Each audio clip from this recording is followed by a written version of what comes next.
Hello， 观众朋友们，大家好，这里是90算，这次为大家带来的是 Toho Litmap 模组 1.4.3 版本的更新内容。本次更新我们增加了一些新的功能，修复了一些 bug。首先是一些 bug 修正相关的内容，比如说在 1.2.1 版本，五子棋下满了以后，在过去是会崩溃的。现在呢，我们引入了平局机制，下满了以后会显示平局。其次是过去女仆在 Shift 穿戴装备时的一个属性残留的 bug， 现在你在 Shift 点击穿戴装备时，对应的属性是会正确的进行一个扣除的，没有原来那种残留的问题了。接下来是与 YSM 兼容的一个问题，在过去的话 YSM 更新的 2.5.1 版本，手办动画是没有办法正常播放的，现在我们把这个问题也解决了。我看到还有人反馈 1.2.1 的一个兼容性问题啊，就女仆没有办法使用 TACA 的枪，这是 YSM 更新新版的一个 bug， 我们在后续呢会进行修复。接下来是本次新增加的一些内容，首先是 SH246 帮忙做的女仆任务列表滚动的功能，在过去我们这个任务列表是要点击这几个按钮的，现在我们滑动滚轮就可以进行一个翻页了。接下来是女仆寻路系统的再次优化，在过去的话我们就发现了一个 bug， 如果女仆站在一个方块上，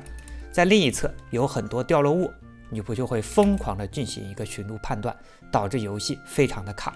在小鱼飘飘的改进下，现在女仆的寻路系统得到了非常大的性能优化，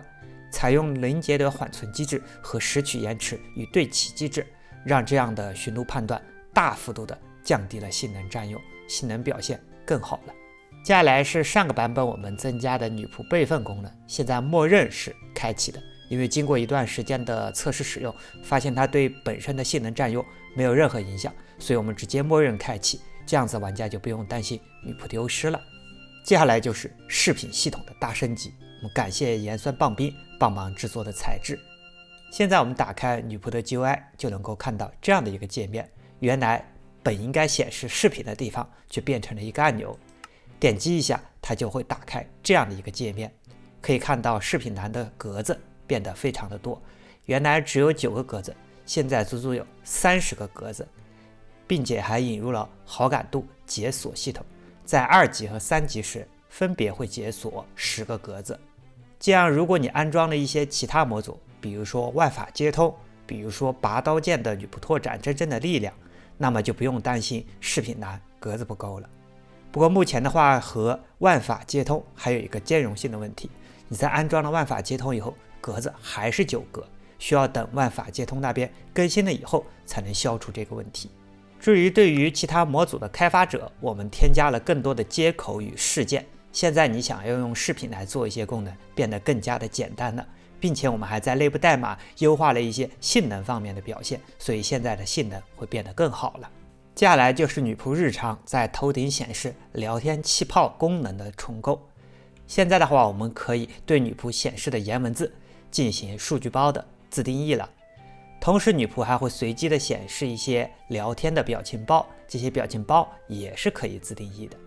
关于这些自定义的做法，我们重新新构建了车外女仆的文档站点，在数据包制作这里，我们就能够看到颜文字的自定义方式，这里有详细的说明，还有表情包的添加方式也有详细的说明。现在的表情包既支持偏记，也支持 GIF 动态图，同时我们还添加了更多的配置文件，在女仆选项这一块就能够看到是否启用表情包功能，表情包的检测间隔，图片表情包的权重和颜文字的权重，我们都可以进行一个修改。比如说我们想让它把图片显示的多一些快一些，那么就可以进行调节，这样女仆在头顶就能够显示一些图片类型的表情包了。当然因为支持 GIF 动态图和资源包的表情包添加，我们这里随便做了一个测试项的内容给大家看一下动态表情包的一个功能。这里我们就可以看到我们刚才制作的一个自定义的表情包，显示的是 K 罗的一些动态图像。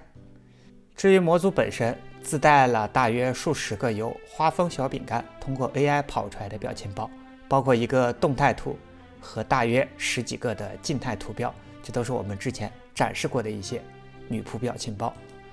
在这个版本的女仆模组中，我们还同步了 2.5 版本 YSM 新增的一些酒壶模型，包括完美冻结和海螺做的宇航壶酒壶，哥斯拉做的功夫酒壶系列，星海做的魔法酒壶系列，以及圣骑士做的电源酒壶。当然还有哥斯拉的自设斯塔博，以及 K 罗的自设 K 罗洛亚。同时在这个版本中，我们还新增了模型搜索功能，感谢汽尘 SN 帮忙做的搜索功能。我们在打开皮肤界面的时，看到下方就有一个搜索按钮，点一下，我们在这里就能够看到所有的模型列表，在这里就可以进行一些搜索。搜索是支持模型本身的名称、描述和模型 ID 的，这样子我们就能够快捷的找到所有想要的模型，进行一个切换了，非常的方便。接下来就是一个大家经常反馈的问题，我跟女仆下棋下不赢怎么办？于是我们在这个版本引入了残局道具。你在村庄的制图师小屋的箱子里，或者是要塞的图书馆箱子里，都能够发现这样的残局道具，3种类型的都有，有国际象棋的，有五子棋的，自然也有中国象棋的。这里面呢，我们随机的写了一些残局，比如说赫赫有名的月亮阵，五子棋最快必胜阵法，月亮阵。月亮阵是五子棋最快赢棋的阵法，只需要4步，对手就必败无疑。在拿到这些残局道具的时候，我们按下 Shift， 还能够快速的查看残局上面记录的棋局数据。我们这里呢是随便的写了一些残局，这些残局也是支持数据包自定义添加的，我们稍后会说。当你拿到这样的残局道具以后呢，你就可以拿着它